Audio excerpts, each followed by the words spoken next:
I just love these dies. I'm a scrapbooker and I've always struggled to find great 12-inch border dies, so we developed our own Borderability grands just for scrapbookers. They're a full 12 inches long, and the Borderabilities grands can be used with the original Spellbinders cut mats or the specially designed 12-inch cutting and embossing accessories.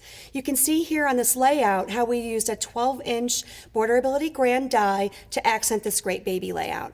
So let's get started cutting. So what we're going to do first is we're going to lay the die down on the 12-inch magnetic cut mat. We're going to place our cardstock right on the top, and we're just going to run this through the wizard with the second white mat on the very top. Start with the handle of the wizard towards you. You reach around, you roll the rollers, and then you push the handle to the table to engage the mats, and then just walk it through. And make sure you catch the mats on the way out because there's a lot of pressure and the mats are going to pop on the way out. So we now have our cut. And now what we're going to do is emboss. So we're going to remove this magnetic mat and we're going to add the tan embossing mat on top. And then we're going to put the white mat on the top again. Run it through the wizard a second time to emboss.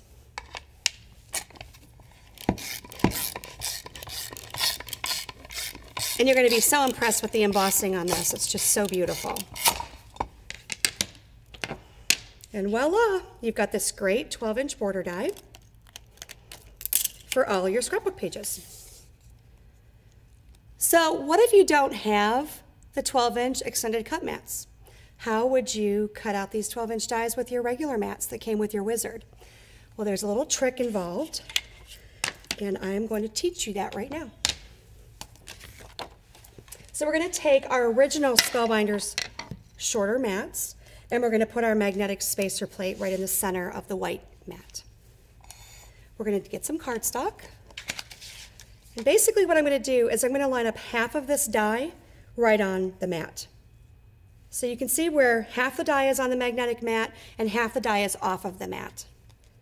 We're going to put our cardstock down and then we're going to add the second white mat on top. We're going to run it through the wizard. And so this is going to require 2 steps for cutting because you have the extended die. Now what you're going to do is half of the die is cut out. So now we're going to just simply take the die and slide it down the mat.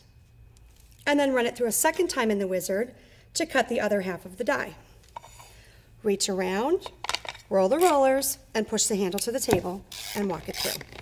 Now catch it on the way out because you've got a lot of pressure loaded to one side of your mats. And as you can see, totally easy. I just cut my second die.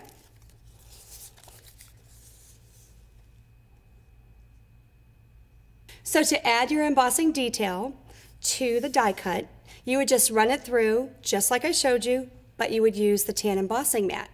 Simple as that.